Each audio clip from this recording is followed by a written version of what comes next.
get started on this lovely Friday morning. Do we have any apologies for absence? We have apologies from Councillor Alec Brown and Finance. Very good. I should also say that people could make sure they speak into the mics as well, because we've got a couple joining on the Teams and they're all on, don't worry, but people online will be able to hear unless you actually speak into the microphone. So if you can do that. Any declarations of interest? I'm not sure that there are.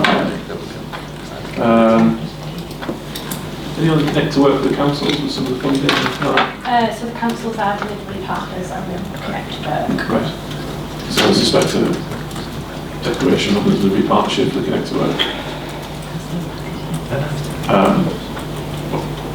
I'll let others decide if they want to do anything else. On to the minutes. Has anybody noticed any corrections or errors in the minutes of the last meeting?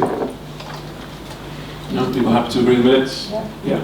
Thank you very much. I don't have a huge amount to update on anything, unless anybody's got anything they want to ask me. So we'll move swiftly on to item 5, governance and appointments. Over to you, Jodie, if that's okay.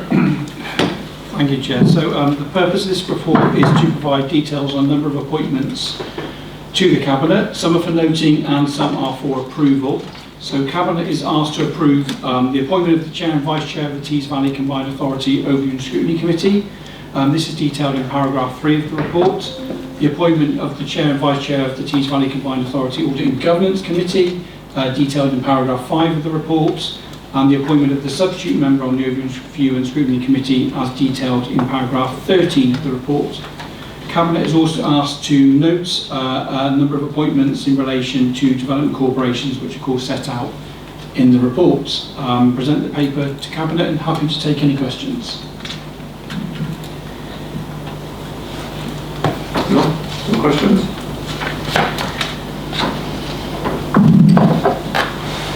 Okay, on that basis, are people happy to approve and note the recommendations in the item? Yeah. Yep. Okay. Excellent. Thank you, Jodie. We have next item 6 and 7, which is the Organisation Improvement Plan Progress and the Independent Advisory Board update. Rob Whiteman, who's chairing that improvement board, probably thought it would take us a little bit longer to get to this point on the agenda, so it's dialing in at 10:30. So if it's okay, we'll just push that down. We'll see when Rob joins, because he'll automatically join. He won't have to be let in. So when Rob does join at about 10:30, hopefully that times with an item, and we'll come back to that at the time, if that's okay. So on that basis, we'll jump on to item 8, Quarter 1 Budget Report and MTFP with you, Joe, who's joining us online. So if it's okay with you, Joe, pass it over to you. Yes, thank you, Chair. So that this report, I'll take it as read, but provides an overview of the Quarter 1 position for 25-26. Firstly, I want to just ask Cabinet to note the new style format and presentation of information. This is still work in progress and there'll be further tweaks to it for Quarter 2, but I am anticipating to have a fully fledged new format by Quarter 2, but welcome any feedback on the format and presentation. In line with the Finance Improvement Plan, the monthly budget monitoring process is the first key process that I'm looking at in depth. And so at this point, the forecast for both capital and revenue is to budget, but that I would hope you'd expect in line for Quarter 1, being not long after the budget was approved. Cabinet's also being asked to note the amendments to both the revenue and capital budgets as a result of the investment plan decision that was taken in March after the approved budget in January, but also being asked to approve changes to the revenue budget as a result of the successful award of a number of revenue grants, and those are set out in Table 3.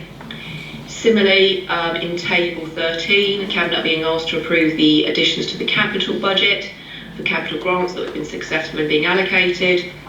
And some of those grants are currently still being worked through because they're recent awards, and we're just making sure that we've got the capital and revenue split correct. So we're just going to make that clear in Quarter 2. But just to note, members, that there could be a change for Quarter 2 in the split between capital and revenue. And then I guess for Quarter 1 at this stage, pending the further work that's got to be done, one of the key financial risks set out in the report is the current under-borrowed position.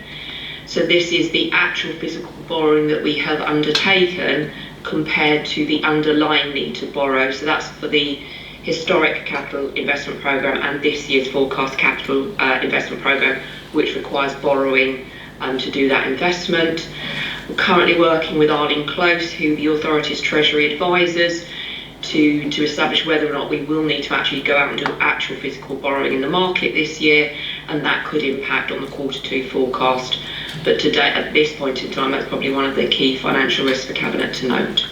I'm happy to take any comments. Okay, thanks Joe. Any comments or questions for Joe on item 8? Oh, Brenda? Yes, I would just like to comment on the format, Joe. Sorry, Joe. Sorry, Brenda. Can you hear Joe? Can you hear Brenda? Yeah, fine, thank you. Sorry, Brenda. Thank you. I think the format is much clearer, more transparent, and just easier basically to follow. So I do appreciate that there's been a lot of work done in trying to get that across, and just thank you for that. Thank you. Thanks, Brenda. I think, sorry, Chris, are you going to go on next? Yes, I agree the format's much better. I do still have a couple of outstanding questions which I've emailed over, but we haven't had a response to in full yet. I am a bit concerned though about the lending, the sort of the onward lending and balances and where they sit. So is it possible just to confirm which one of those should be currently making payments, because it feels like a lot of them aren't currently making payments. The sort of second part to it is that we've been sort of informally told that there'll be a briefing in between this and Q2, but that isn't actually written anywhere sort of within the recommendations or within any sort of ongoing actions. I think that probably needs to be a commitment, given that we started with the MTFP agreed in, I think it was February, which noted of 133 million being moved to reserves or questions at the time, and now we're at a significantly different position, and I don't accept that that's just a Q1 drift. I think that's a much more fundamental misinterpretation of the MTFP when it originally was set out. So I think just clarity on those two would be great. Okay. Well, happy if others are to add that in as a recommendation that briefing happens before the Q2 reports published in the next Cabinet. Tom? We've agreed, Chris, haven't we, to have a budget workshop, so I think we're just trying to get a date in the diary, probably the first week in November if we can make that work, where we'll set aside probably half a day if members can do it to obviously work through the budget, but also all the strategic priorities work in the local growth plan. So that's the intention. Yeah, but I think it's helpful to have that recorded as being done, as well as obviously the informal commitment to it. Let's make it a formal commitment. Okay, and I also, so Chris, do you want to The onward lending as well. Joe, do you want to pick up the point on the onward lending? Yeah, so I can absolutely and pull together some details, send that over to you and to circulate around to members. I think the one thing I just would add, that any of the loans that are currently not being serviced, that has been by formal agreement. It's not that they're not servicing something they should be. The accrual of the interest and the deferral of the interest payments has been by formal agreement. But I will certainly give more details around that. Okay, thanks Joe, and just to say I want to thank you and the team as well, because there's been a huge amount of work in the very short space of time since you've been here, and it's not just here at Cabinet. Obviously all the work you've already taken to the various development corporations and other arm's length bodies that we work with. I think it has been quite tight getting the information to Cabinet for this round, but I think it's fair to say that we as a Cabinet understand the pressure and the work that's had to be done in such a short space of time. So thank you for that. And like I say, I think we all look forward to that interim briefing and getting more on an even keel in the next Cabinet cycle. So thank you for that. Thank you. Okay, are people happy to agree the MTFP date? Yeah. No, thank you. Sorry, Joe. And just for clarification, I just want to make sure the Cabinet understands the recommendations include 2 approvals, they're not all for noting, so yes. just making sure that you understand that you are approving that full list. Yeah, I think we do. Yeah. Thank you. I'd rather abstain if possible, given I've got outstanding questions still ongoing. Okay, no problem. And I feel as though probably I would as well. Okay. Those noted. Thank you very much. Thanks, Brenda. Thanks, Chris. Moving on to item 9, transport programme update. Julie, what do you want to give you this? There you go. Thank you, Chair. So this report is the update on the transport programme in relation to a number of funding settlements that the region receives. There's just one update that I just wanted to discuss, and just following some previous feedback on the report, just to let Cabinet know that support has now been identified to assist with the delivery of the Transforming City Regions Fund delivery plan, which is due to be submitted to DFT by the end of October. In relation to the rest of the report, I'll take it as read and just take up any questions. Thank you.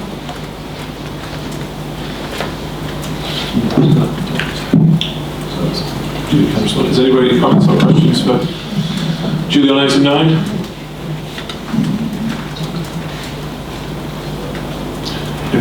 Chris, Yeah, so there's one or two projects where it looks like the funding isn't applicable for the original project, so they've been either placed on hold or otherwise. So, for example, Linthorpe Road Phase 2, that's obviously not going to happen. But what's the process of going through a reapproval or re-seeking different projects?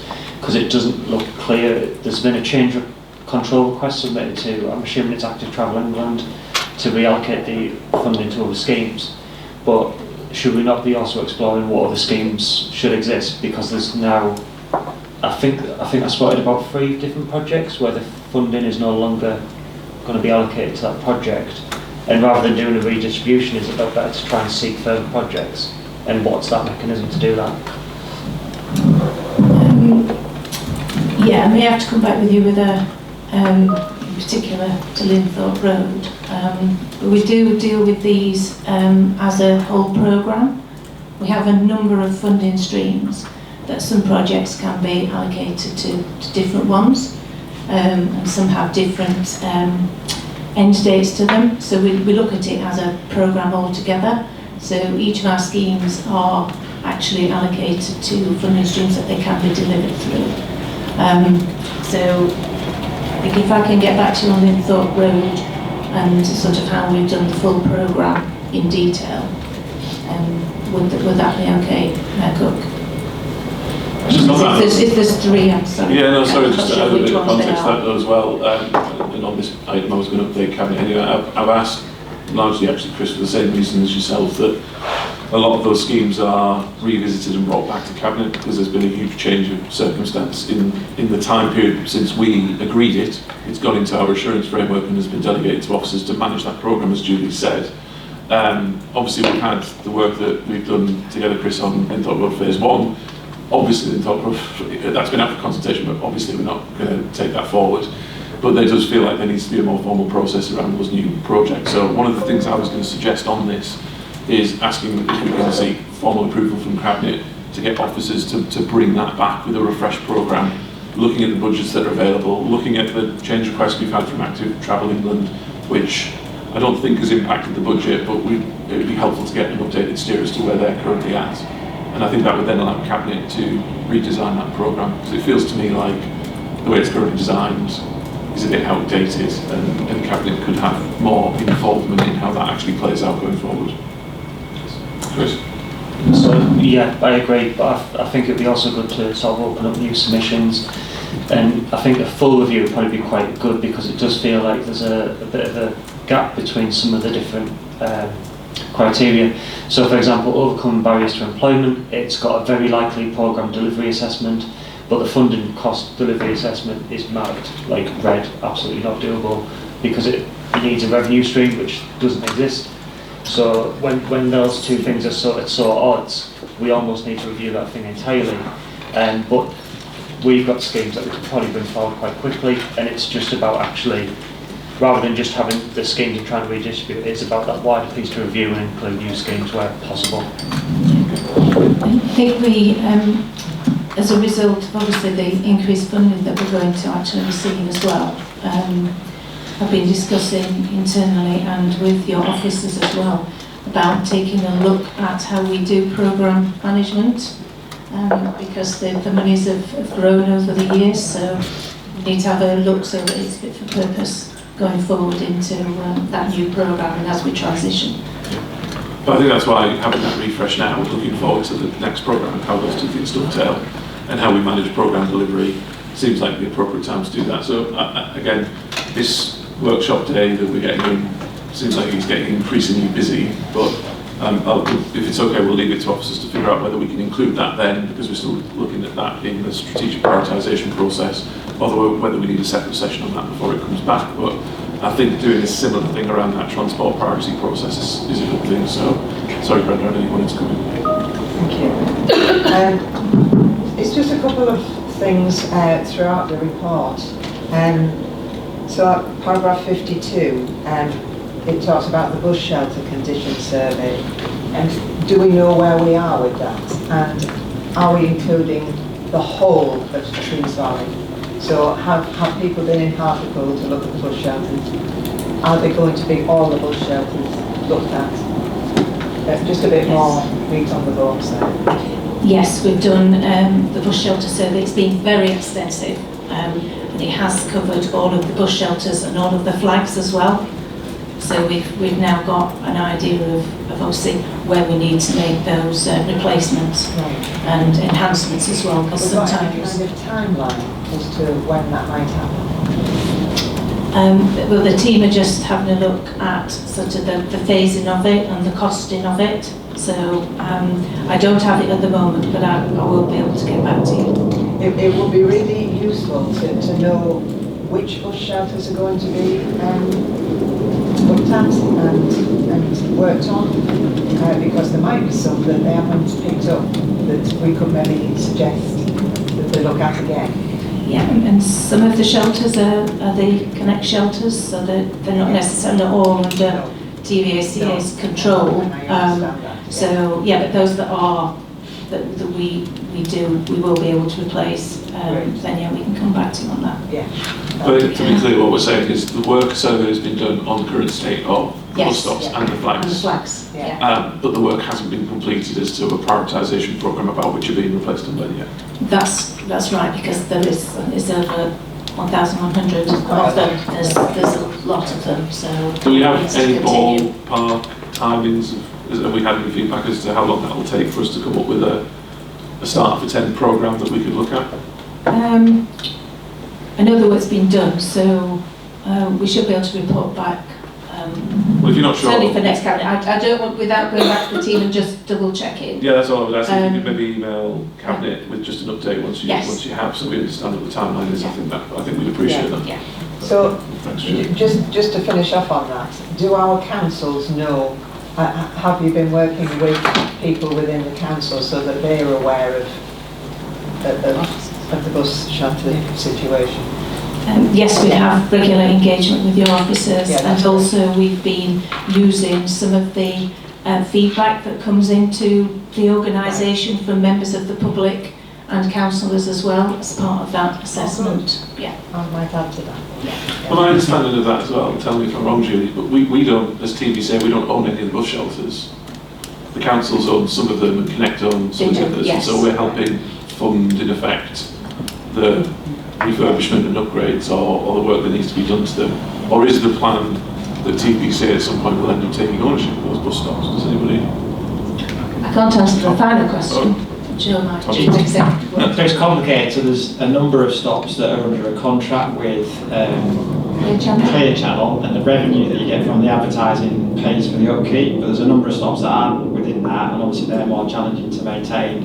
I think a lot of them sit with the local authorities as assets, but this work has reviewed the whole lot, and then we've got an allocation of funding to work out how far we can go in terms of addressing the highest priorities, and that's what I think, Julie, you need to bring back when the team's worked it through, isn't it?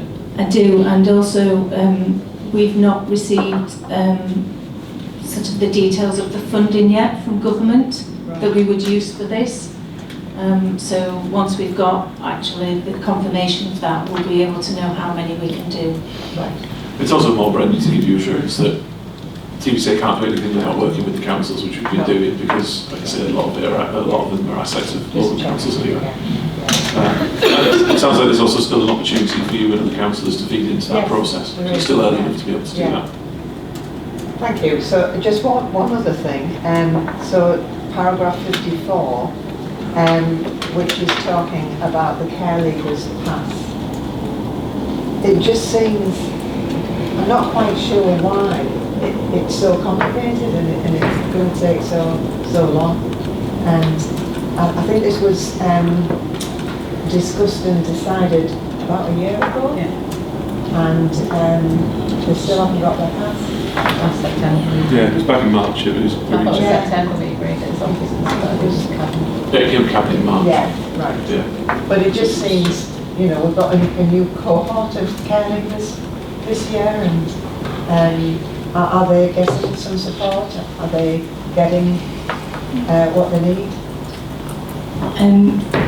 You'll have to forgive my sort of not understanding all of the history of this, but part of the process for doing the care leavers pass is to actually have a back office in place, so that they can be distributed, but also maybe used for future cards if we need it. So I think quite a lot of work has gone into procuring that back office and then actually making sure that it is done in a way that we can issue it. So I think that, you know, we are conscious of the fact that they're not out there yet, but hoping to do that by the end of the financial year. Right, but that leaves a whole cohort of care leavers without that support. Yeah, we're working hard to do this as quickly as possible. Yeah. If you want me again to get back with more detailed timescales, then I will. I do know the team are working hard, and the back office has been one of the issues that does mean that we couldn't just issue them straight away once it had been approved. Right. Sorry, I can't get my head around the fact that it's taking so long. I understand the back office situation, but I think in the meantime there could have been sort of temporary way of distributing things so that the rest of the world not It's a good point, Brenda, and I think it's helpful for Julie to take that away and come back to you as soon as she can on that. I think as well, Julie, as well as a bit of a timeline, I think a bit of an explainer for cabinet members about the process and some of the obstacles or some of the process that has to be gone through, which is why it's taking longer than we would all like. I will do. In a context. Can I ask a question? Sorry. Yeah, of course, but if you use the mic, that's fine. Will the local authorities ask to do the back office? Because the local authorities could have done the back office and we could have speeded the process up. These are young people who are actually gone through so much trauma in their life, and actually all they're asking for is a bit of transport permit to get them to enable to try and get jobs across the Tees Valley, because they actually come out with the same money as once they get to 18, they get the same amount of money as someone coming out of prison, and they have to get a house, they have to feed themselves, they have to pay all the bills, and all they're asking for is a permit to actually, and it's taken a year. And I'm sorry, I am quite passionate about it because I am the champion for the care leavers, and I just find it very frustrating that it is taking so long. And my question Do we know any of is, the councils with the have been local involved in authorities. the I process? don't know. I was actually copied into an email last week because I think we had a media inquiry that was going round, and it just said that there's not a specific date, unfortunately. It's progressing at pace, but we're waiting to hear back from card management supplier, and then it's subject to LA agreement. The guess would be November time. That was the latest. So what happened to digital? You know, surely can they not apply? I can't believe I'm saying this, but can they not apply online and just get something quickly? Sorry. Yeah, I understand that Or the apply needs to use the back the local office, but authorities. I'm obviously taking the frustration, and I will get back to you as soon as possible. Yeah, take it. I'm not aware of all of the history, so I do apologise for that.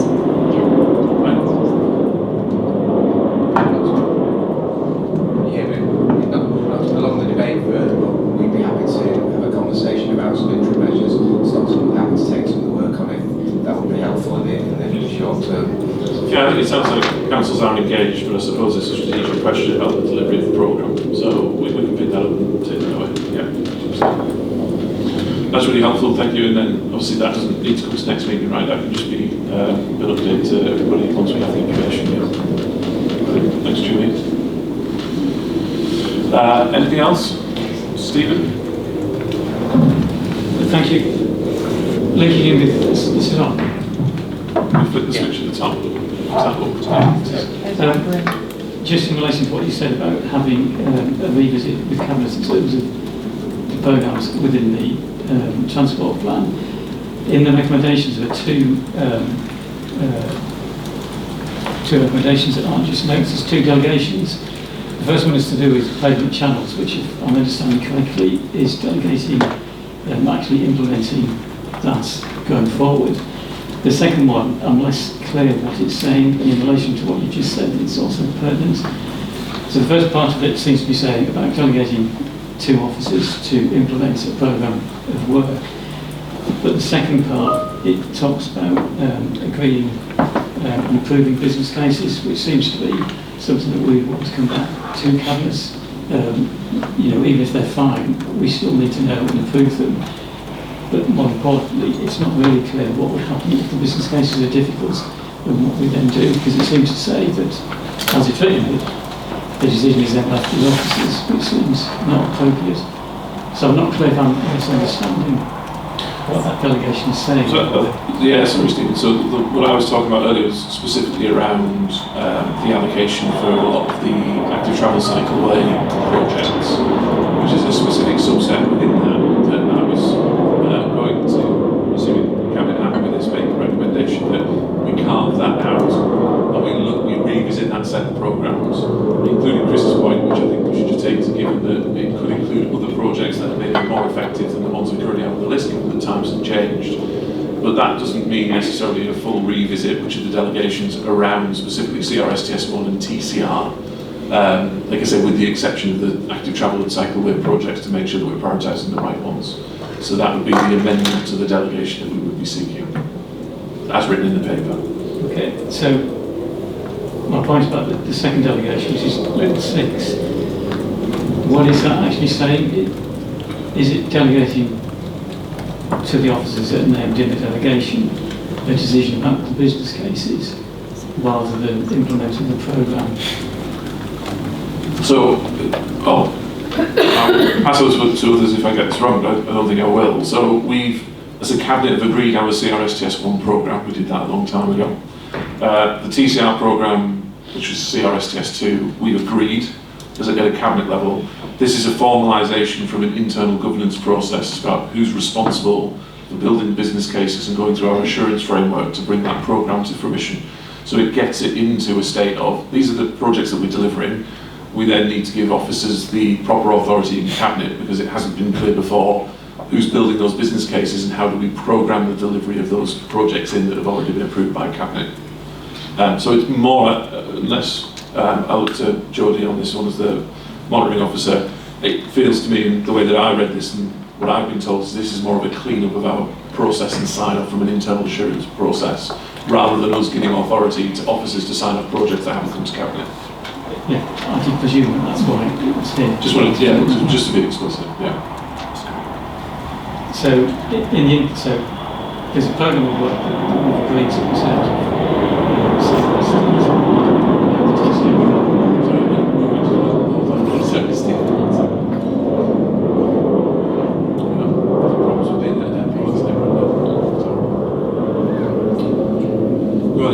So when that programme was put together, there was some preliminary work in estimating likely costs, but like with all things, until the detailed work is done, we won't have a thorough understanding of what the costs are for those projects. So there is a risk, therefore, that for some projects, the initial money that's been set aside will be insufficient, or there may be unforeseen problems that weren't taken into account of.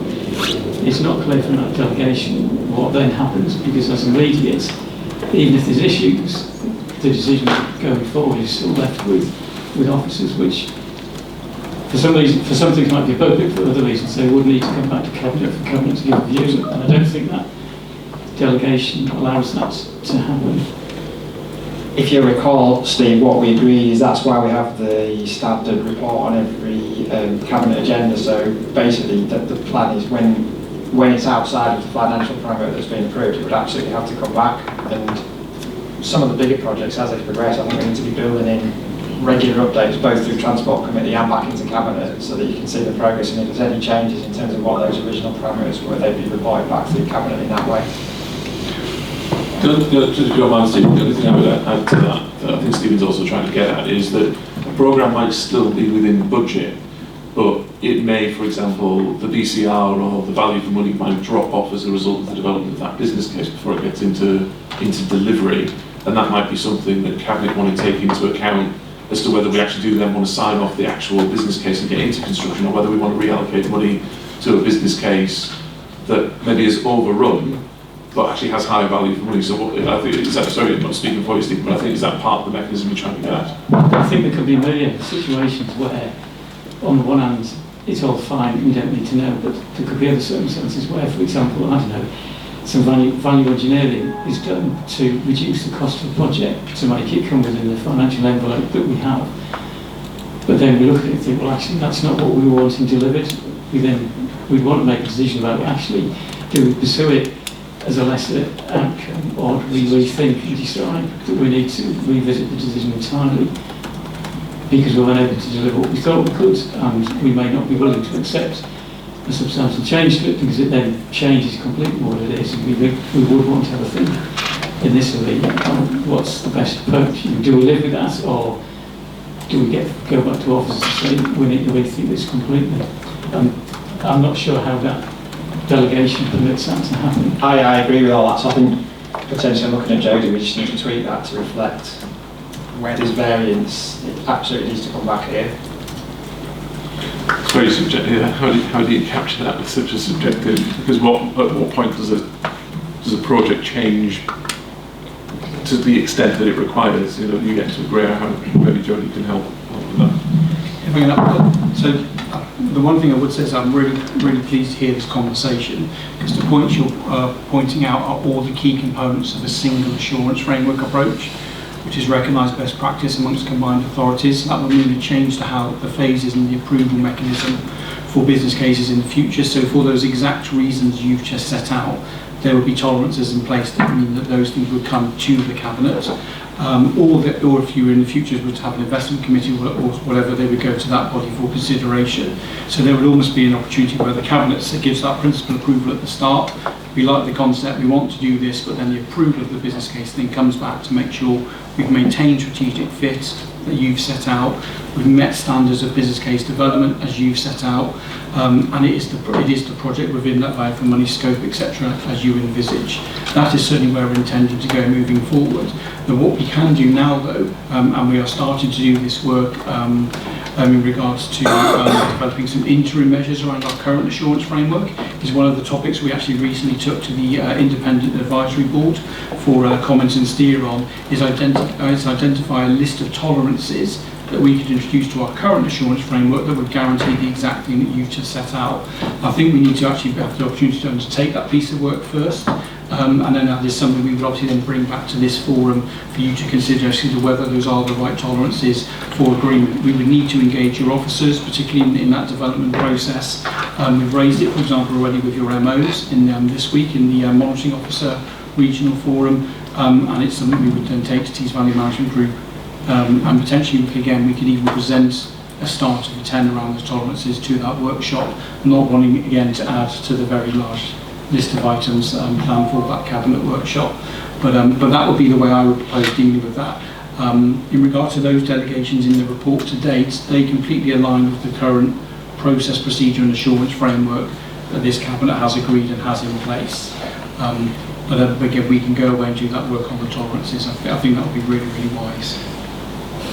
So, thank you, Jodie. That's good to hear. I wholeheartedly agree with you. That does need doing. I suppose in the here and now, what are you suggesting?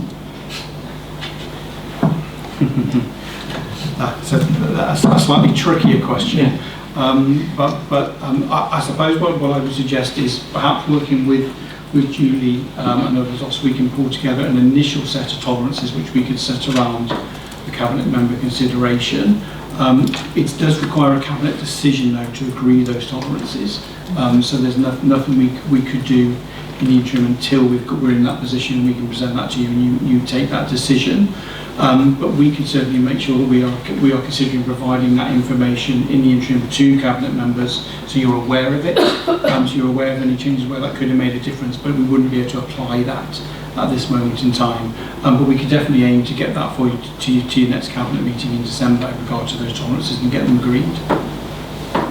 I also don't think there's a risk in it, other than, I suppose, go back full circle, other than some of the active travel cycling projects, none of the larger projects that are still in CRSTS1 or certainly in the TCR programme are going to get anywhere near delivery by December.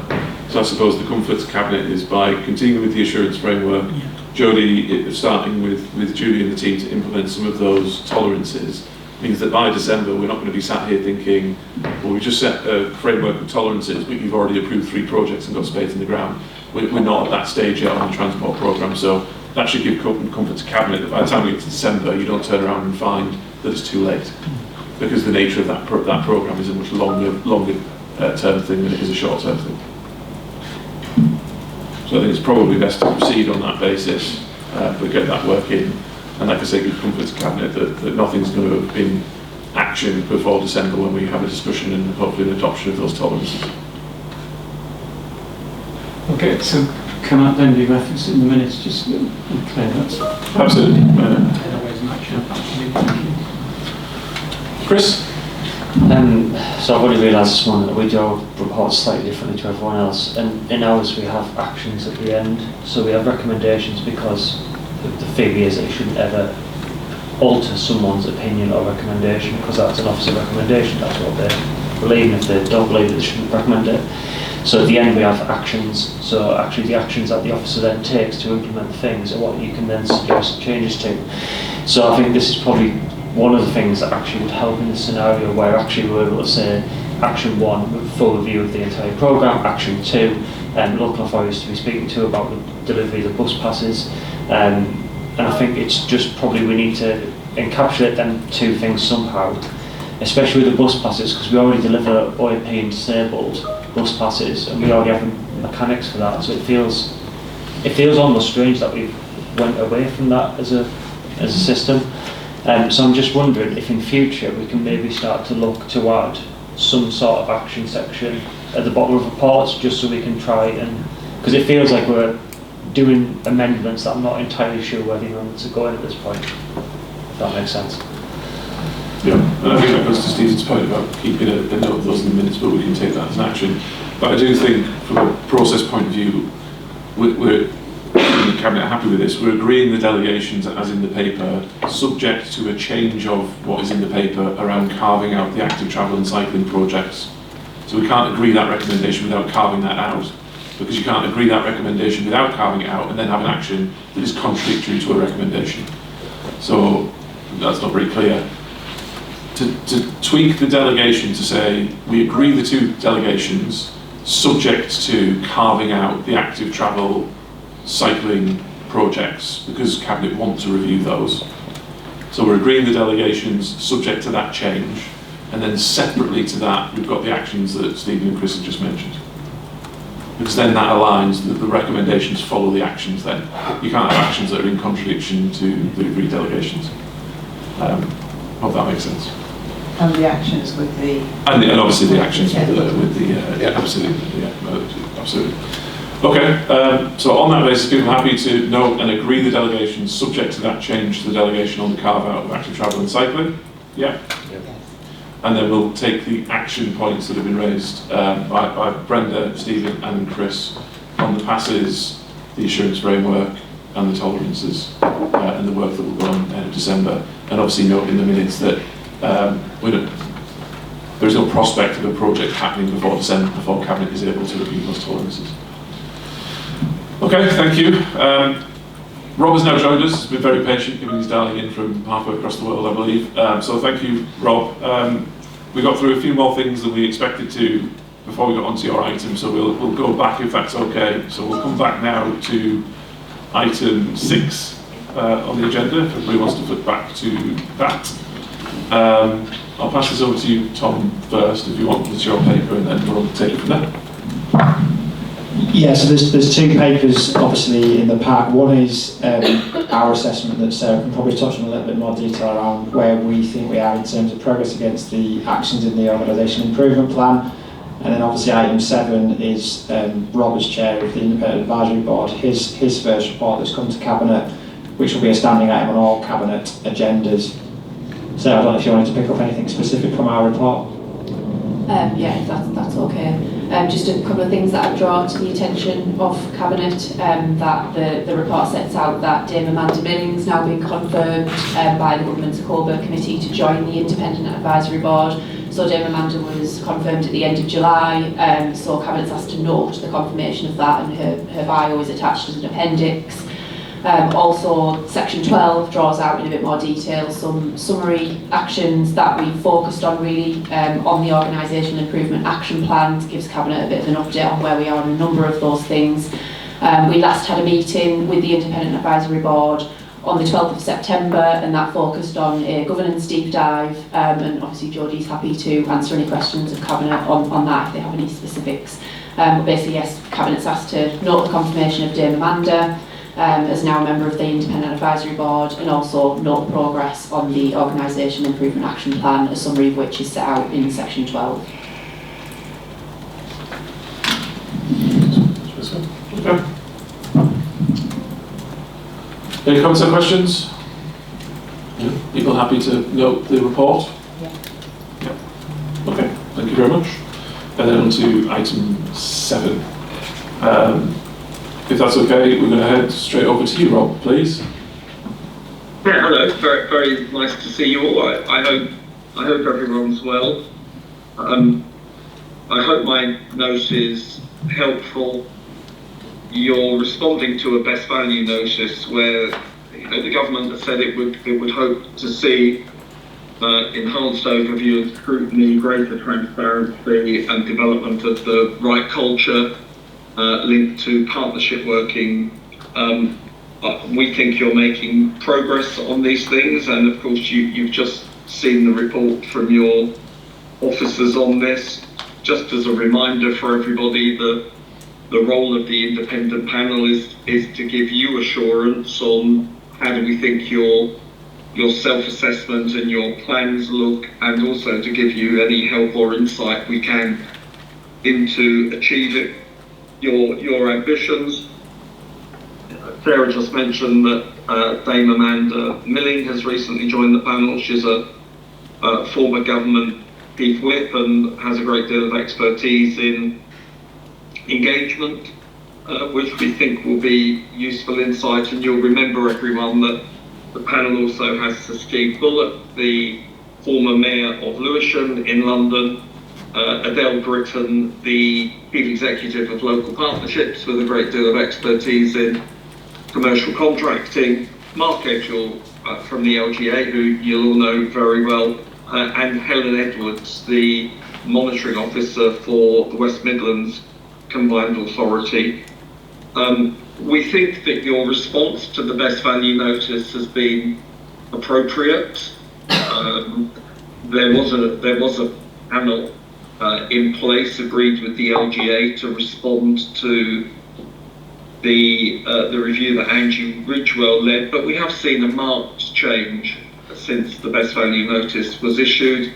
I'd commend Tom, who it strikes us has put a great deal of energy into accelerating improvement taking place within the organisation, and we welcome the appointments of Jodie and Joe as your monitoring officer and section 151 officer respectively.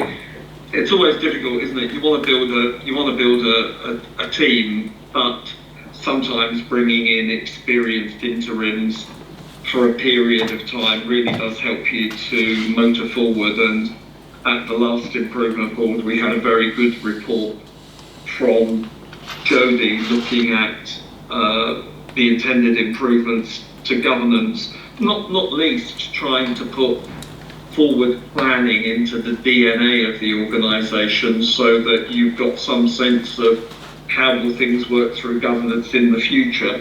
And we welcomed all of that.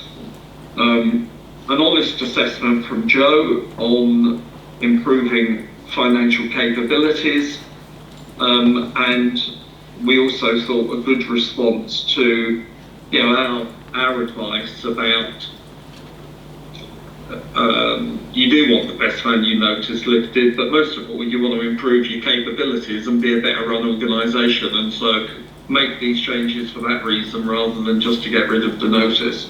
And we do see that happening, and we do see a very appropriate response. So at the moment I have no concerns to raise. If I thought that anything wasn't on track or wasn't being taken seriously, I would say so.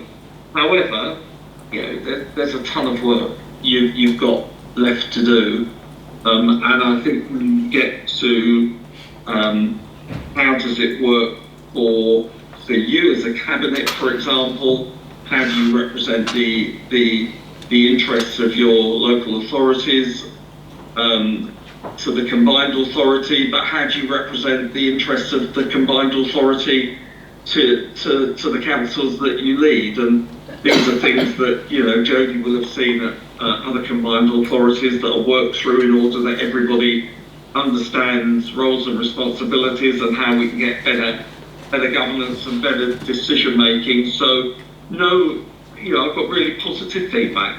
At the moment, we see appropriate work taking place.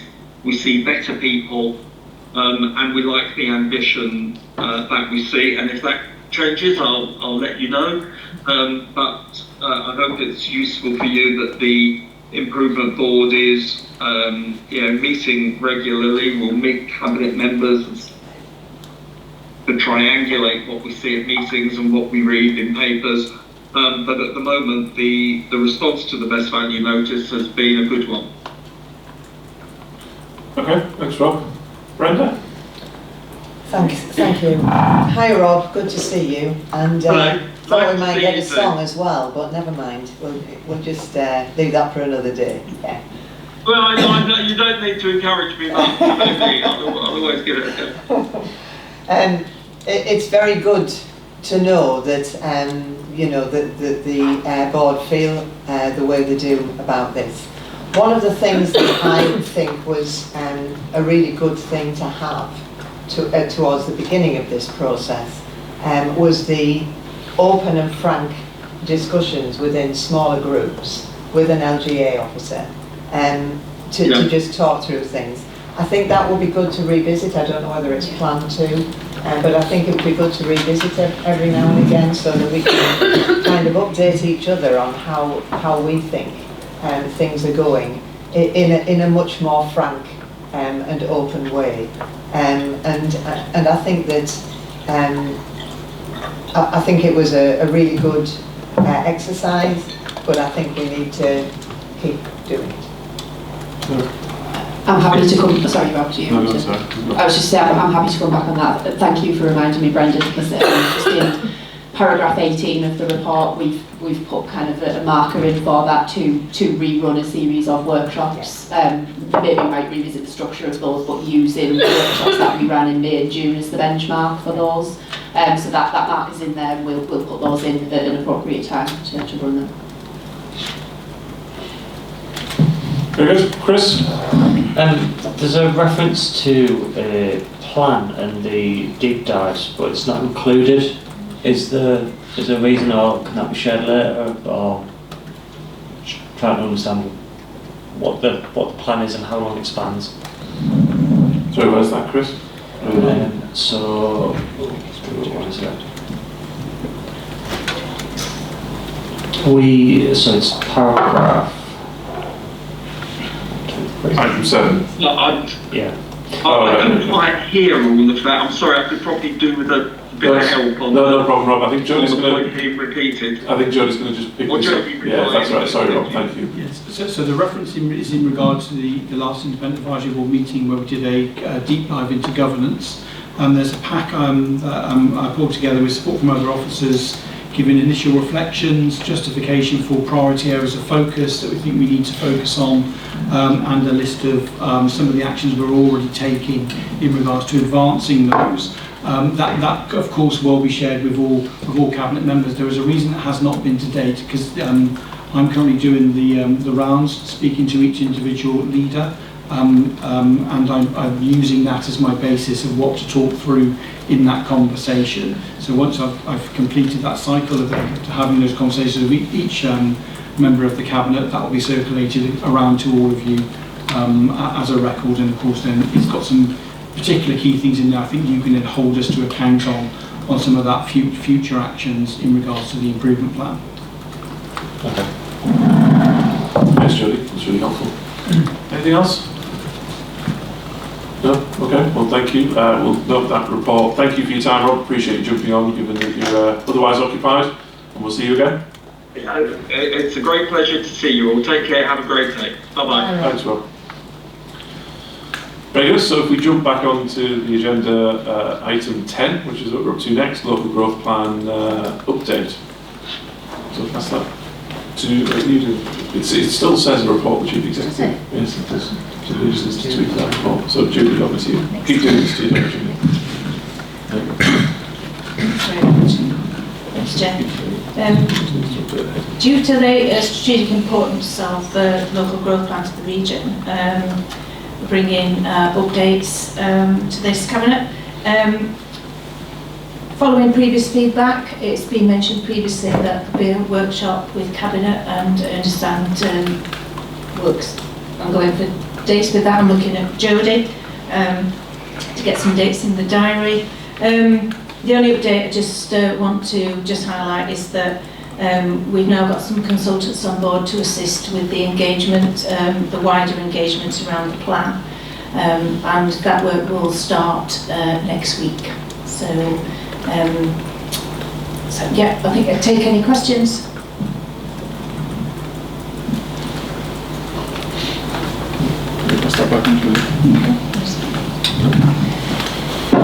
Okay, it doesn't look like there are any, so we'll know that. Thanks, Julie. And then we'll move on to item 11, the Tees Valley Working Plan. That's back to you again, Julie. I think you've been promoted to Chief Executive in this report. Yes, this is me this time, but myself and Sarah have been talking as to whether this really should be a report that she takes. So probably next time she'll be actually taking this one because she's more involved on a day-to-day basis on this one. Yeah, this Tees Valley Working Plan, it aligns to the workforce element of the local growth plan, so it sits underneath it. The plan's been developed with partners, with oversight from Education, Employment, the Skills Advisory Group, as the local partnership group for this plan. It's the first edition that we need to do, and further work will be undertaken from October through to March. And that the work that has currently been undertaken that's had a focus on inactivity, whereas the next stage will look at unemployment and employment. Cabinet are asked to approve this first edition for publication, and I'll take any questions. If Lisa's happy with that photo, that's fine. Oh, I'm never going to be. You choose the photo, is it chosen for you? Chosen for me. Would you like us to change it? Not that, I don't really look at them. I'll pass that to you. Right, thank you. There's not any comments. Lisa, was there anything you wanted to add? Or? No. Okay, on that basis, people are happy to approve the recommendation of publication of the first edition of the plan? Yeah. Okay, so we'll note the update, we'll approve the plan. Thank you very much. Moving on now. Connect to Work update. I think this is you, isn't it, Sarah? Thank you, Chair. So this report basically gives an update on the mixed model delivery approach that was previously agreed at Cabinet in June, which identifies local authorities as our key delivery partners, but also allows them to commission any specialist services that are required. So we're asking Cabinet to note the update. We're asking Cabinet to note the amendment to the budget, which has come through from DWP. And we're also asking Cabinet to approve the delivery plan that was submitted to DWP. Now this has been a co-development process with DWP, and we have had some further feedback on the plan, but those were very sort of technical things around our transactions rather than anything strategic. So we're asking Cabinet to approve the plan as the final plan, and we're asking Cabinet to delegate then to our Chief Executive and Statutory Officers the ability to then just progress with contractual arrangements with DWP. So happy to take any questions. Thanks, Sarah. Any comments or questions for Sarah? On the team? No? Chris? Just one. So, sorry, I missed the exact term that you used, but it was essentially about partners, wasn't it? If we choose to bring on board partners. If we choose not to do that, is the funding that was potentially allocated for that type of operation then able to be used in the main body still for delivery? Yes, it is. I'm going to refer to my esteemed colleague Sally Gardner at the end of the table because she's done all of the hard work delivering this plan. Sally, do you want to pick that up? Yes, thank you. Can you hear me okay? In the delivery plan we allocated 100% grant funding to the local authorities because we felt that they were best placed to deliver the programme with the experience that they'd had. So the way that we've written the delivery plan is that it's going to be a 60-40 split between local authorities and then additional delivery partners. Those additional delivery partners, we will go out to procurement, we will support Hartlepool Council as lead on that procurement because what we really want to look at is local delivery where we're working with specialist delivery partners and the voluntary and community sector to deliver those services to people in most need. I think to answer your specific question, I think the key point Sally made there is that it's 100% to local authorities, so it's really the decision of the local authorities. We would just need to keep DWP updated if that 60-40 split was to change, and the 60-40 split was based on conversations with local authorities. So you've still got the flexibility. It's really about getting the right provision for the end user. Thanks, Sarah. Anything else? No? Okay, are people happy to note, approve the delegations in the paper? Yes? Thank you very much. Moving swiftly on, item 13, back to you, Sarah, on the adult skills update. Yes, sorry, bear with me because I can't actually find the paper. Just bear. Does anyone know what page number it is? We're on page 345. Excellent, thank you, sorry. So again, this is just an update to Cabinet that we're asking you to note. So I think really if we take it as read, I'm happy to answer any questions. No? Chris? It's more of I don't know if it's a question for Joe at this point, but so originally we set up the NPFP, there was very clearly there was a gap in adult skills for the ongoing year. And I'm just wondering, as we start to go through all the finances, is it a case that that gap still exists, or is there any wiggle room to maybe look to redistribute? I'm not sure who that goes to. Joe, do you want me to take that? Do you want to take that in terms of the gap? I'll take it. Yeah. So I think the last year we used underspend that had been accruing to top up the budget because we found out quite late in the process that obviously our allocation had been reduced.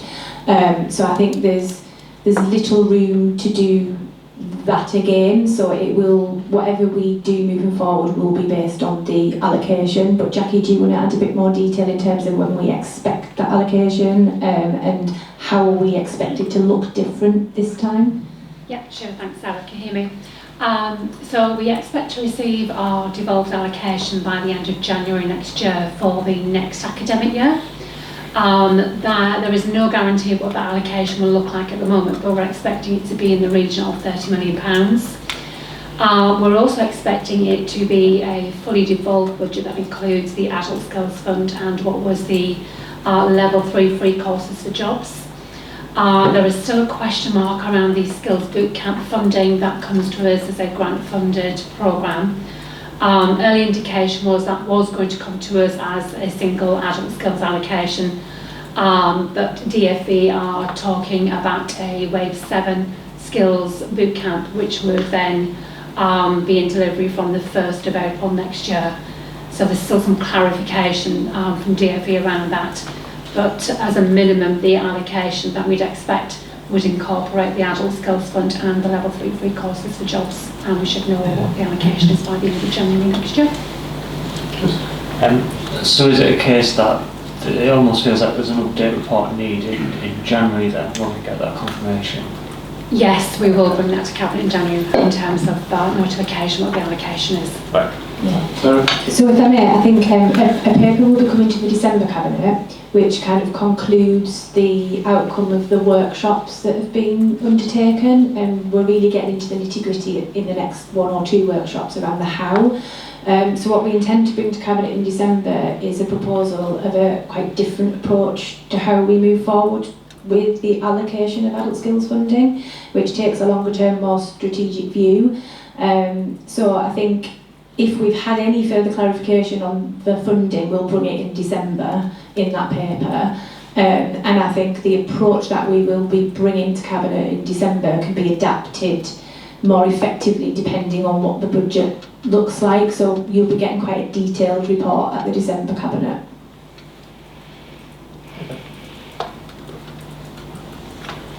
Anything else?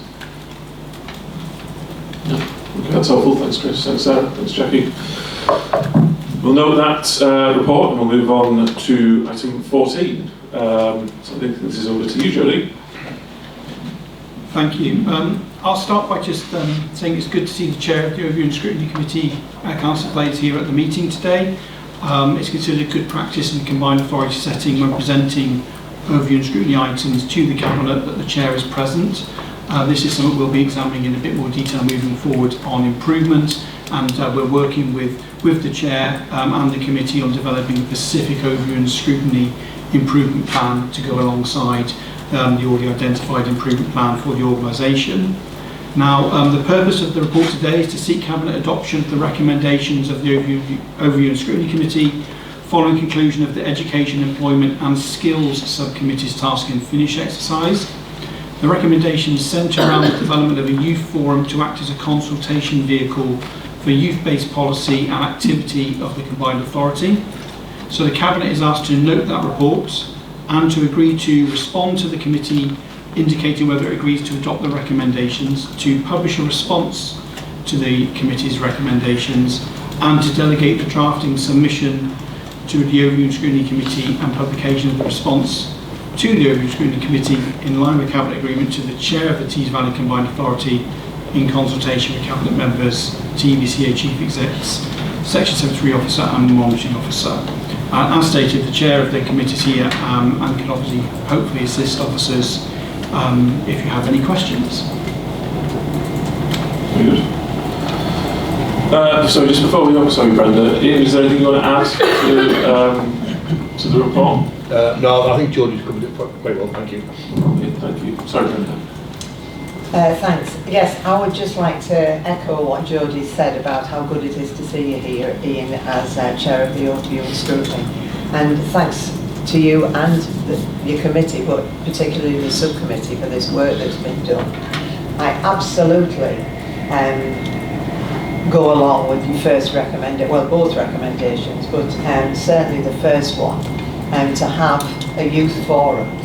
And I think that it would be really good to, again, align with what's going on in various authorities as far as a youth forum is already concerned, and bring it together in that way. So yes, absolutely fully support that. Can I come back? The scrutiny committee was quite insistent that the potential new youth forum covers all demographics of the whole of the Tees Valley, so not one specific demographic, but the whole of the youth in the Tees Valley. Great, thank you. Chris? So it strikes me that as financial implications, it says there are no resource implications for the delivery, and if I'm honest, that sort of makes me feel like we're not going to do this properly. It says that officers within the Business Solution Director at Creer's team are already looking at work within the Tees Valley Authority, and that's absolutely fine. But I almost feel like this should be something that's properly commissioned.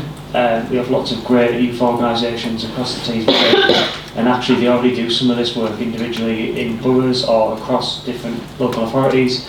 And if we're going to do it, we should really do it properly and make sure actually that people are being commissioned to make sure it's a really good product. Yeah, so do you want to come in, Sarah? Yeah, thanks, Chair. I think if it's agreed that this is something that we want to do, then I think I agree with you, Chris, and I think the Business Solutions Directorate can kind of look at what a proper project development team would need to look like, which actually brings in really valuable input from the local authorities as well, because I agree with you, it needs to be absolutely done properly, and that probably will require some resource. So I think if the recommendation is accepted that we want to do that, then we can look at the how and come back with something a little bit more detailed. That's helpful. Julie? And I'm just going to add to that, there are multiple examples now of youth forums in combined authority settings. And I think they're worth looking at as part of this piece of work, because some have been very successful and some have very much not been successful. And so there's some good learning you can take from those examples. Also encourage you to, in that piece of work, to look at the youth forums that have been set up, particularly by police and crime commissioners, because they tend to operate more effectively than the ones set up in combined authority settings. And so there's some good examples out there of best practice you can take away as part of this work. Mike?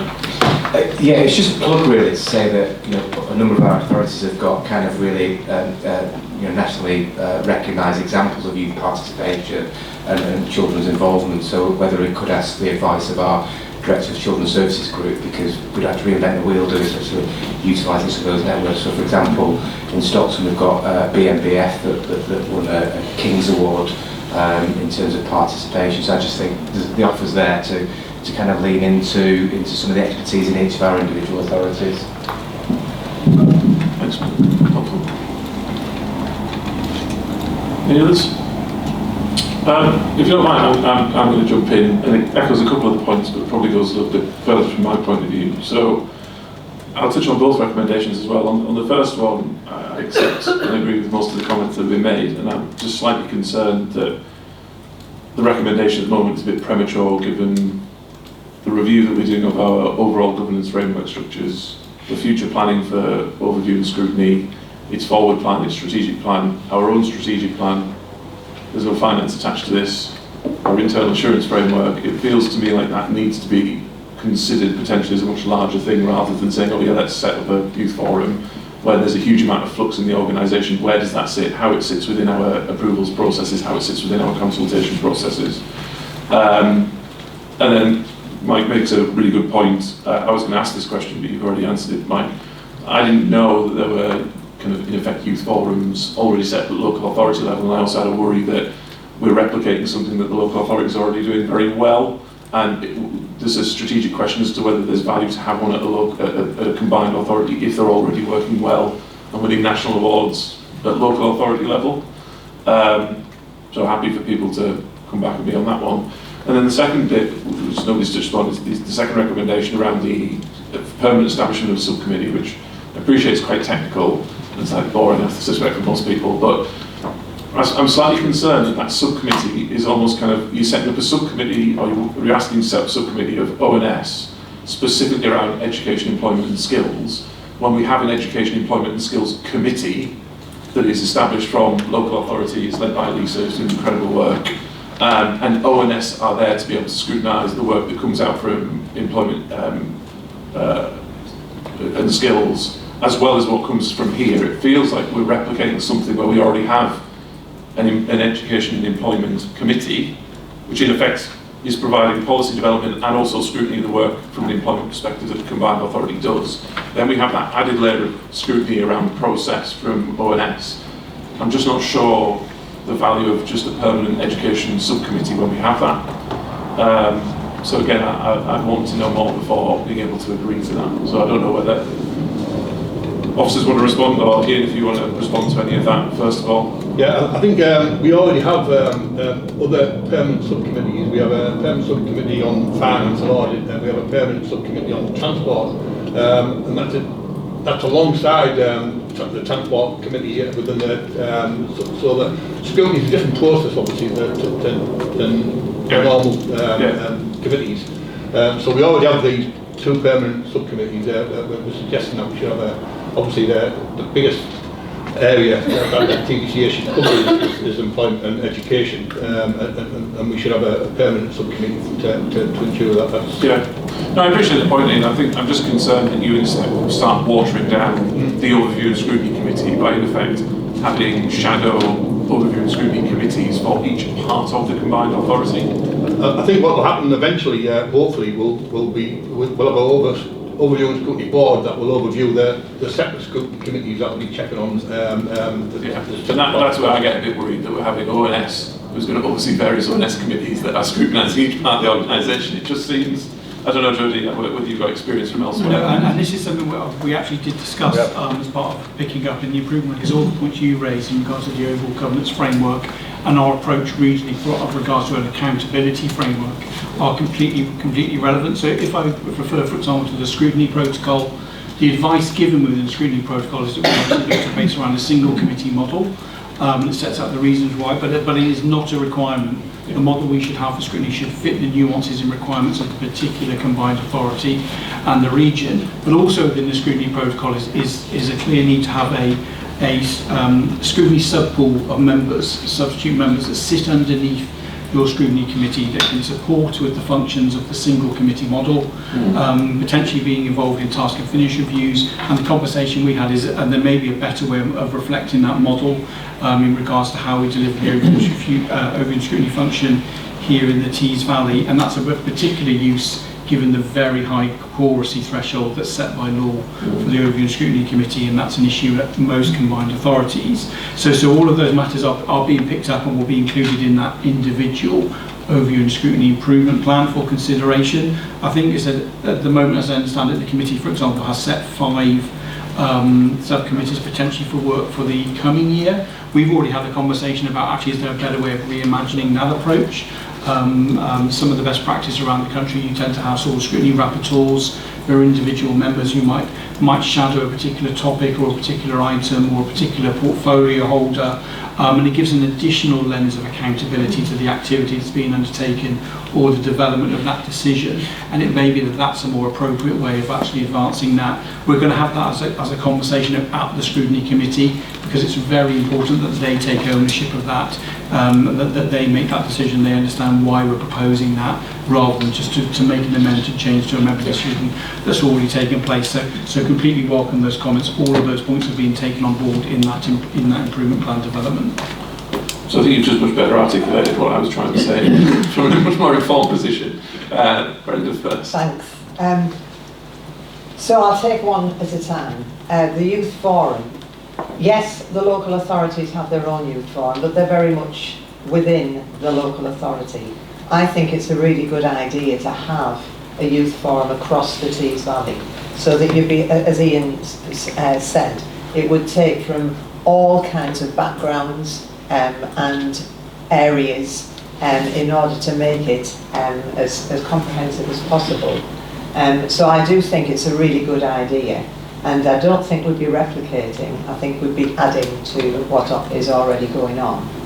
And as far as the subcommittee, so when I was on Overview and Scrutiny a few years back, that's when the subcommittee started up, and I was actually on transport. I thought it was a really good way of getting a deeper dive into some of the issues, and you know, doing task and finish kind of work. And I think to have the extra subcommittee for such an important subject and area is an absolute must. So I do think it works really well. Mike? Yeah, thank you. Just to come in and clarify a point, I do totally agree with Councillor Harrison's point around, I think there's a really good opportunity around getting young people's voices involved in some of these key big ticket issues that we've got within the region, whether it be employment, future jobs, those areas. So I think it's a really great thing to do, and it also helps us to broaden out involvement in the combined authority agenda across council departments that are not, at the moment, they're engaged but on the periphery, and there's something about kind of how do you link in some of those early intervention and prevention, children's services agendas to support what we're trying to achieve. So totally, yeah, just to clarify the point, I think it's really important we do it. The point I'm making is I'm happy to volunteer. I'll never be allowed out of the office with my kind of work I'm giving to the team, but the point I'm making is we've got really vibrant networks in each of our authorities. Rather than starting from scratch, pulling some of those, setting a task to the directors of children's services to come back with how do you bring those people together under a regional forum, rather than setting up something completely from scratch and harnessing some of those voices in one central place. So if cabinet members are happy, from a lead point of view, I'm happy to take that away and speak to DCSs for some ideas and bring something back informally around how you harness some of those voices and bring something together. I just wouldn't want us to completely reinvent the wheel, because you end up with consultation fatigue, and there's a really good movement out there of young people in all of our boroughs that are keen to have their voice heard on key tickets like climate change and other areas. So we have to take that away if colleagues are happy for us to do that. Anything else? Chris? Yeah, so I think it is worthwhile doing. I think while the local authorities do it, we often get asked questions about buses and other things where actually there should be that sort of regional strategy. And there's many things such as youth provision, so youth clubs across the Tees Valley. There should be a joined up strategy of trying to get that in, and then how that then links into work, how that links into FE. And it feels like some of those strategies are missing, and actually it'd be a good chance to start them with the youth involved to make sure that it's shaped around them. And it's not a case that the Tees Valley will have to own and deliver youth strategies, but actually to have that more strategic view of those sort of items is really important. Okay, anything else? Okay, well, I suppose to come back on some of those points, I have no problem with the principle. Obviously, Combined Authority Youth Forum. I just think the issues we have around our internal processes at the moment and understanding where it fits, it just feels premature. So again, it's not the issue of the principle of doing it, it's where does it fit. I don't feel like we have sight as a cabinet around where that fits into our processes, how that feeds in formally, given the flux that we've got where, fairly certain, we've discussed this during, our constitution is going to basically be completely rewritten from scratch over the next few months. How that then fits in at this premature stage, and then also onto the subcommittee stuff that's been recommended. There are already, it sounds like, conversations going on with ONS as to whether that's even the right or best practice way of delivering it. So to agree that now with those changes that could then come in weeks or next couple of months, again, also seems premature. So that's kind of my point of view on it, really. Could I suggest that we, if people are wanting to agree to this, but with the caveat that when the time is pertinent and when things are... Yeah, it goes back to it's agreeing something but you don't know the detail of it. So it's kind of like you're agreeing the principle and then at some point something will emerge, and it kind of feels to me that's the stage with which Cabinet should make a decision on this or not, when there is something more formally worked up that fits with our systems, we understand the strategic purpose, etc. Well, I would say that it is there. You know, we're talking about setting up a youth forum, so I get that the detail needs to be worked out as far as, but I think we could agree to that. Ian? Can I say the scrutiny board has already decided this year's programme kind of, so I think we can probably accept that the cabinet won't want to agree on a permanent employment and education committee at the moment, and so we could maybe bring back next year. But I'd like to continue with the youth forum if that's possible.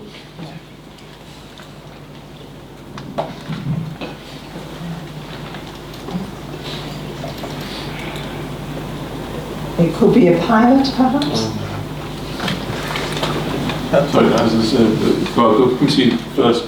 Just actually, Jodie first, if that's all right. So in effect, I think sort of summary of what I'm hearing is that there's support for the recommendation in regard to the youth forum. We've heard about how that could potentially be developed moving forward. In regard to the permanency of a subcommittee, I think that work we should pick up as part of the overview and scrutiny improvement plan. I would expect once that plan has been developed that it would come to this body to look for endorsement and support to make sure that cabinet weights behind that improvement plan. So perhaps we address that matter as part of the improvement plan moving forward. I think that reflects what you were just saying, wasn't it? Right. Chris? Again, recommendation versus action. Yeah. We can accept the recommendation, can't we, without actually actioning it in the same thread right now at this moment in time. So we accept the recommendation, and then it's with the understanding that there's further work to go on. I think the first recommendation on the youth forum, I think there's nothing really that means that we couldn't start that governance-wise, because it's not a decision-making body, and where it fits structurally, as it goes through proof of concept, that's obviously something that has to be worked out.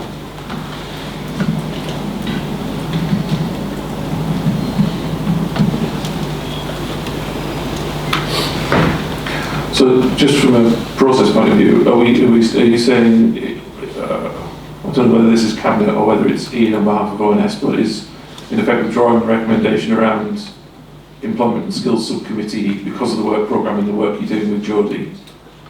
Can we just formally confirm that bit? Yeah, I think we're quite happy to drop that for now and address that at a future time. But it's not for us as a committee to decide this thing. It's for you. No, but it's helpful to have that steer as well, and obviously the steer from Jodie as well on that point, given the work that's going on with ONS and the strategic prioritisation programme that's going on. Yeah. So on that basis then, the recommendation, well, assuming Cabinet are happy to leave that for now, so the only recommendation is on the youth forum. Yeah. Does that make sense, Chris? You're looking perplexed. I think the recommendation still stands. Looking at Jodie, the recommendation is a recommendation, isn't it? It's what action we take based on it. Yes. Is it not? And whether you accept that. You've got to accept the recommendation first, and what we're saying is you change the recommendation to take out the subcommittee work. I'd be happy to accept both, if I'm honest. Given that the action will inevitably have to take work from Jodie as well. Yeah.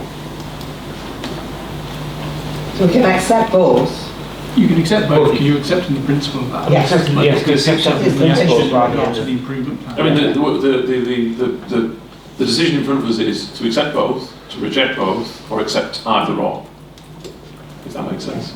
Because the Cabinet have the ability to make that decision, right? It's not just a yes or no to the recommendation.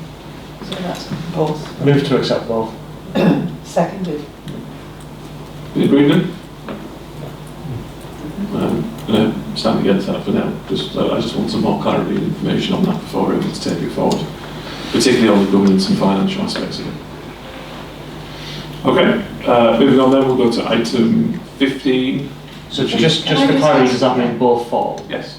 Okay, move to accept first recommendation, defer second. Same issue still stands. The youth forum is the issue around governance and particularly finance, as you raised, that there's nothing around that. So I need more clarity on that before I feel like we can take it forward. Not the principle, but we need to be able to have more information. So can't we just accept principle?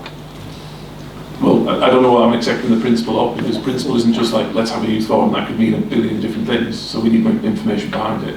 And I think as a Cabinet, we would want more information before making that decision. But just to note, but we take away the action detailed by Mike in regards to working with directors of children's services to develop or propose proposals about how that could be implemented. That's a separate issue. There'd have to be a recommendation to us as to whether we want to set up the youth forum or not. I don't want to set up agree the principle of that without that work having been done, because that has governance and financial implications, which is why I'm saying no. So if that work then goes on, well, that would then have to go through our processes and come back to Cabinet. 100%. Which, fine. Okay, so we'll say no to that, but we're taking that as an action for that work to be done, to bring back, to decide whether that's something we want to do or not. Can I just ask the timescale for that, please? Well, it depends on how long's a piece of string, right? I'm not going to come in on timescales. I'm just a bit confused about what's being agreed, to be honest. Yeah. So just for the person who's taking the minutes, you can buy me a coffee later.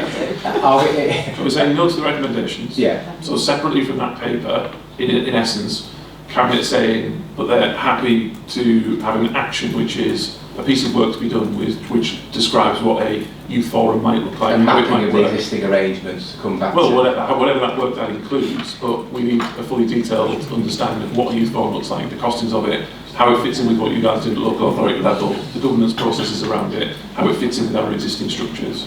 If we're going to add something like, it doesn't matter actually whether it's youth forum or anything else, we're going to add something to the combined authority, Cabinet before making a decision should have that information at its fingertips. So we're basically saying to officers, and you because you volunteered, Mike, whether we can map that out. So, could we Sorry, bring that Brenda. back? Sorry. Brenda first. So could we bring that back to the next cabinet? Yeah. Jodie and I were just saying, probably Brenda, we can probably bring something back informally before then. Probably in the next 4 weeks. Within 4 weeks, I would say. Thanks for the consultation on that, Tom. But no, we'll do all I that. can bring something back. I'm joking. Yeah, What I'm by saying next cabinet, we should be able to do that piece of work. Yeah, I mean, I'm not putting on you, Mike. We'll commit the office of time to work with your. It's all the DCS, it's not. Yeah. But we I'm will. not a DCS, yeah. No, but we'll drive. We'll put the legwork in and just like use your people and their expertise. We're not expecting you to do it. I think this is quite straightforward. It's a straightforward piece of work. It's mapping what exists. Yeah. It's mapping the mechanisms for young people to engage in the agenda. It's coming up with a set of workable proposals. What the financial impact will be, what the governance impact would be.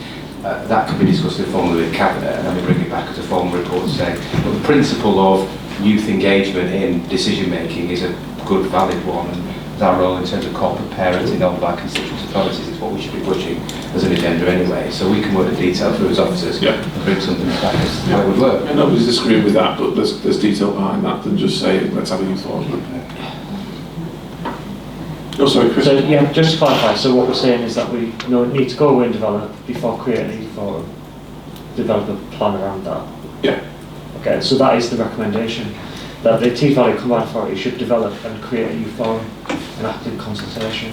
But I'm not happy with accepting that without understanding the detail. So what I want is a proposal for a youth forum that is developed and fleshed out, not laying out a proven principle of youth forum and then somebody can get on with it. I'm not happy with that as a principle. I don't think that's good governance and how we should work as a combined authority. Brenda. Sorry. Brenda. Can I just clarify something? Because we all agreed to this, and is it because you've got the veto and so it doesn't matter whether we agree or not? It's I think we need to come to some kind of middle ground for a recommendation. Have you got a middle ground there? I hope I've got a middle ground, because I think we're debating a similar point. So we're agreeing a piece of work to be done in order to make a fulfilled decision. So actually it's a deferment of the recommendation, and then the recommendation can come back when the more work done detail has been done, reserving the right to agree or disagree, which would be, if members are happy with that. Yes, Jodie's nodded. Okay. So do people get that? Move joint deferral. Based on the action that's been taken. Which just happens to match the recommendation. That's my point. Is there a second? I'll second Do so. Okay, so we'll defer it. Okay. Moving on, item 15, ONS annual report. Ian, is there anything you want to add to the report? No, just take the red, Chair. It's helpful, thank you. I don't have anything to say specifically, but just thank you and the ONS for the work you've done over the last 12 months, and I think the work you're going to be doing with Jodie and the team to improve things from a process point of view and from a strategic plan point of view. Look forward to that for the next 12 months, so thanks for all your work as well, Ian. Thank you. Any comments or questions? Just to echo your thanks. Yeah. Thanks, Ian. So we'll endorse that report. Yeah. Thank you very much. And then moving on to item 16, back to you, Sarah, on the Net Zero Hub. Thanks, Chair. So this is one of two reports, so we will bring a more detailed report in December. As part of the review that I've sort of been undertaking as interim director, I've been working quite closely with Jodie in terms of looking at all of the kind of projects where we are accountable body within the Business Solutions Directorate, and for the Net Zero we are accountable body for a number of areas. So this paper is looking to strengthen our governance around that. So we're asking for Cabinet to approve a specific scheme of delegation linked to the Net Zero Hub, and authorises our monitoring officer to therefore update the Constitution to reflect that. And then there's two things to note: an update regarding the Regional Governance Board, an appointment to that, and also notes that we will be bringing a full options appraisal to December around the hub.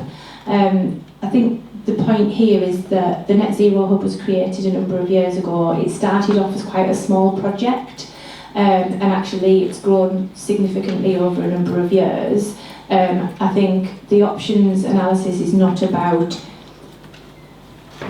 the Net Zero Hub and the benefits from it. It's about whether TVCA is the most appropriate body to be the accountable body for it on behalf of other areas. Two things that are quite significant that will inform those options.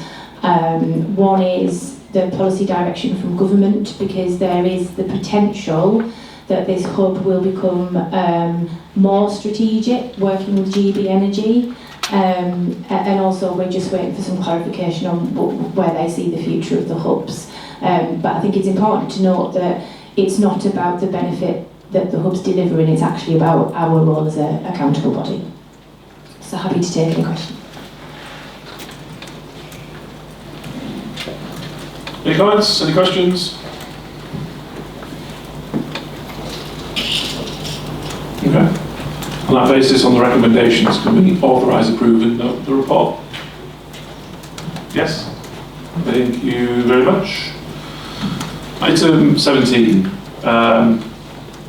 the remediation plan, something we've been tasked with doing by the government, and is happening across the country. I've got nothing particularly to add. I don't know, Brenda, given that you've... So we meet on a fairly regular basis, and we had a meeting earlier this week. Everything that needs to be done is being done, I can assure you. And I think we're very lucky really not to be in a position where we have a great number of buildings that come into this. But we also have two very good fire services who are doing an excellent job in this work. So yeah, everything's going well. Brilliant, thanks Brenda, and thanks for the work you've been doing on that. It's not been straightforward. Are people happy to approve the report? Yep. Okay. And then moving on to item 18, which is a noting of the delegated and urgent decisions that are listed in various appendices. Has anybody got comments or questions? Sorry, Jodie, I would just present this. It's a transparency report. It provides Cabinet with detail of all delegated decisions made since the last Cabinet meeting. We'll make sure that that's on the record so the public understand. The report provides detail of 6 delegated decisions as set out in the report that have been taken as a result of a previous Cabinet decision to delegate, or decisions taken in line with the Cabinet approval of the TVCA investment plan. Also, just to add, there have been no urgent decisions taken since the last meeting of Cabinet. Brenda. Thank you. Forgive me if I've missed something here, but it was the last item of a very long agenda. I won't read in the papers. But it would seem that certainly on one of the delegated decisions, Steve signed off as portfolio member, lead rather, in that area. But there's no sign of any other sign off from a political sign-off, if you like, from any other member. And I think it's important that there should be a sign-off from either a portfolio holder or whoever is pertinent to that particular delegation. So I think, sorry, just before Joey jumps in, the urgent decisions and the delegations that are taken in line with the assurance framework. So if that's come from Cabinet, it'll have been because Cabinet will have agreed who it's been delegated to. So sometimes that includes a portfolio lead, sometimes that doesn't, which will explain that. But ultimately, whenever we get any recommendation through from Cabinet, and I think to be fair, this is a piece of work that Jodie's on with at the moment that needs to be gone through with Cabinet about how that works going forward. Yeah. But the reason you see that disparity here is because that's what Cabinet agreed previously on delegations. But there is separately a piece of work on that, isn't there, Jodie? Not that you have to go into now, but it might be worth saying just a couple of sentences about what that is. No, absolutely. So part of the improvement work we're looking at the a couple of things. We're looking in regards to the actual approval process, and also our publication scheme and what we published in regards to decision notes. So there are actually requirements out there for officer decision notes, mayoral decision notes, and then obviously if we've got a tiered system and a financial threshold, which we currently don't have for key decisions, I would then expect that to have an implication in regards to what we publish and the level of information we publish around our decisions. The work we're currently doing is about identifying potentially what that financial threshold for key decisions could be. Do we perhaps need to amend or change any of the other definition around our key decision? That would be a decision obviously to bring back to this body. I would also argue that the scrutiny committee would be a consultee in that piece of work, given that that has an implication on the calling process, but all of that's being picked up as part of the improvement work. I think we've got, it's one of the key areas we identified with the Independent Advisory Board, our approach to compliance around publication of information around our decisions is something we really need to focus on. So we get to the point where we are publishing full decision notices for all things that are key decisions moving forward. Okay, thanks. Thanks, Brendan. Anything else? No, people happy to... Oh, sorry, Chris, did you have something? I've still got some questions on these ones again, so but I should abstain. I'm also a bit concerned. There's nothing to abstain on, it's just to know. Have you emailed? Yeah. Okay, so they've already emailed, thank you. Yeah. But I'm also concerned, given the conversation we just had about youth forum, the business case for the UKSPF 12 million, that wasn't actually approved until 5th of August. So I'm a bit concerned about that flow, and it's something I've discussed with Jodie already, because it probably should have been a case that we saw the business case and we had all that information before we then took the decision. A lot of the business case was included in Cabinet, which we went through in great detail, Chris. The business case for the airport as an entire entity, but not the specifics of... Well, in that business case it included the outturn of what that meant for the airport, so it was included within the business case. But to the detail I probably would have liked. It's a full airport business case that has been signed off and runs the airport. You don't get much more detail than that. Jodie? Thank you for your questions, because we will make sure obviously you get a full response to those. So as far as I'm aware, obviously a 5th week here, the decision being referred to was taken in line with the Constitution and of course legal requirements. Chris has submitted a number of questions which I'll go away and have a look at and provide a full response to, and of course we're happy to share that response to the entire Cabinet. This does link in, I'm going to take the opportunity whilst I'm here, this does link into the approach taken to projects and programmes, and we'll obviously be coming to you to have that conversation about getting to a single assurance framework approach, which is one of the key things I'm picking up in the conversations I've already discussed with the Mayor and with the leaders as I introduced myself. So I think that's really key. The assurance framework is sort of the fundamental sitting framework, particularly in a combined authority setting. Okay, so we'll know that paper. I think that's the end of it. Enjoy the rest of your Fridays, everybody, and have a good weekend if I don't see you. Thank you very much.